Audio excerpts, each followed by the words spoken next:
Halo warga bumi, perkenalkan nama saya Wahid Bayusita. Di sini saya akan sedikit membahas tentang stoikisme. Apa sih kawan-kawan stoikisme itu? Mungkin kawan-kawan sudah tidak asing ya yang namanya stoikisme dan sering kita bahas. Stoikisme adalah suatu filsafat hidup yang dimana stoikisme itu tidak bertolak belakang dengan agama, kepercayaan ataupun sebuah keyakinan. Maka dari itu, sesimpel tujuan stoikisme itu adalah mengelola emosi atau energi negatif yang muncul dari kita untuk menemukan kebahagiaan dan rasa syukur terhadap apa yang terjadi. Sebenarnya stoikisme ini sudah ada sejak dulu. Stoikisme itu dikenalkan oleh salah satu tokoh filsafat yaitu Zeno dari Yunani kuno. Dan ketika itu stoikisme itu menjadi salah satu aliran atau metode filsafat agar kita mudah untuk menerima suatu realita.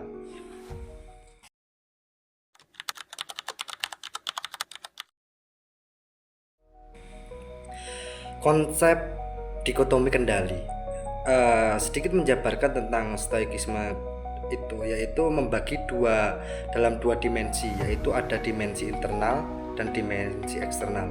Dimensi internal itu yang berkaitan dengan kendali sepenuhnya apa yang kita bisa kendalikan, seperti contohnya pikiran, niat, ataupun etos kerja, terus komitmen kita, tindakan sikap kita, respon kita, itu bisa kita kendalikan.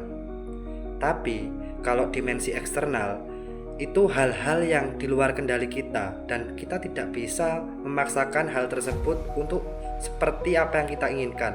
Contohnya seperti penilaian orang lain terhadap diri kita, reaksi atau pujian cacian orang lain, dan hasil akhir atau usaha dari kita, ekspektasi yang sering tidak sesuai dengan niat kita, padahal itu kan di luar kendali kita. Masalahnya kebanyakan orang meletakkan sebuah kebahagiaan ataupun hal-hal yang di luar diri kita ataupun eksternal itu menjadi kontrol diri kita, sehingga kita sering merasa tidak sesuai ekspektasi.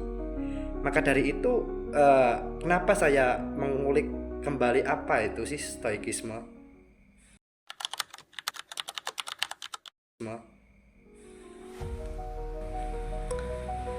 Contoh praktik stoikisme itu seperti apa sih? Sedikit menjabarkan tentang contoh praktik stoikisme. Misalnya kamu itu membuat sebuah film atau cerita pendek. Di situ ada suatu proses kreatif, yaitu seperti ide ceritanya seperti apa, pengambilan gambar atau videonya itu seperti apa, dan alurnya seperti apa. Itu semua atas kendali dirimu. Tapi komentar atas orang lain, cacian atas orang lain, itu semua ada di luar kendalimu. Kalau kamu hanya bahagia saat ketika melihat filmmu itu dipuji oleh orang lain, berarti kamu hanya menggantungkan kebahagiaanmu di luar dirimu sendiri. Harusnya seorang stoik, kita itu harus menaruh kebahagiaan di dalam diri kita sendiri. Karena kalau kita menaruh kebahagiaan di luar diri kita, kita akan bergantung kepada hal-hal eksternal atau kualitas pengakuan dari orang lain.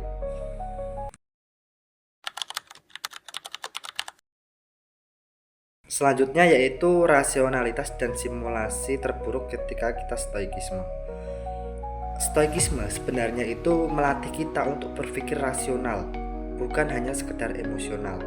Maka dari itu kita harus berpikir rasional ketika sebelum kita melakukan suatu hal atau apapun. Kita diajarkan untuk selalu mempersiapkan diri pada kemungkinan hal terburuk. Jadi kita memikirkan hal-hal ke depannya. Bagaimana sih?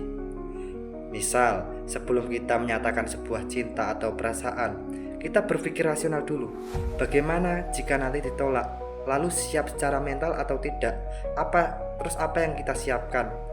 Ketika hal buruk itu benar-benar terjadi terhadap kita, kita tidak terlalu terkejut atau kecewa karena sudah menyimulasikan hal tersebut sebelumnya, atau kita sudah mempersiapkan hal tersebut sebelumnya. Selanjutnya yaitu tantangan di era modern. Kenapa sih kita harus menerapkan stoikisme di era modern hari ini? Karena seiring berkembangnya zaman, teknologi itu sangat mempengaruhi kita seperti sosial media. Maka dari itu, kita sering terpengaruh oleh pencapaian orang lain yang terpampang di media sosial. Akhirnya tuh membuat kita itu mudah iri dan terasa tertinggal, insecure, dan kadang-kadang kita juga ingin membuktikan kepada orang lain bahwasannya kita juga bisa.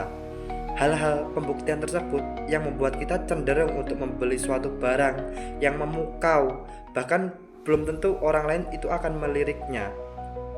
Maka dari itu kita harus memakai uang yang tidak punya demi pengakuan sosial. Stoikisme sebenarnya itu filter atau penyaring agar kita itu bisa lebih mengendalikan diri kita agar lebih waras dan bahagia terhadap diri sendiri dan tidak terpengaruhi dan tergerus oleh media sosial yang ada saat ini.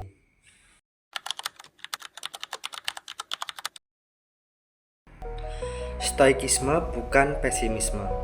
Biasanya kita salah mengartikan seperti hal-hal seperti ini. Stoikisme diartikan sebuah pesimis atau pasrah. Padahal stoikisme itu bukan hal-hal untuk kita menyerah, tapi stoikisme itu netral dan rasional.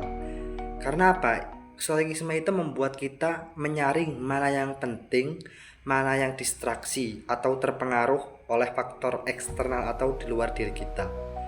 Padahal stoikisme itu tidak membunuh cita-cita ataupun seperti tawakal, berserah diri ataupun pasrah, tapi mengajarkan kita untuk mengejar tujuan yang sesuai, lebih jernih dan sesuai kapasitas diri kita.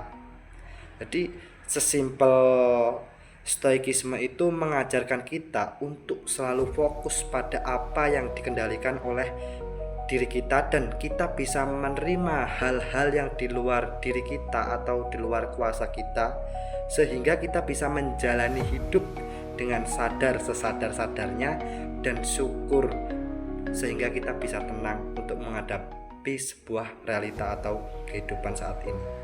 Saya Wahid Buseta, terima kasih, pamit undur diri.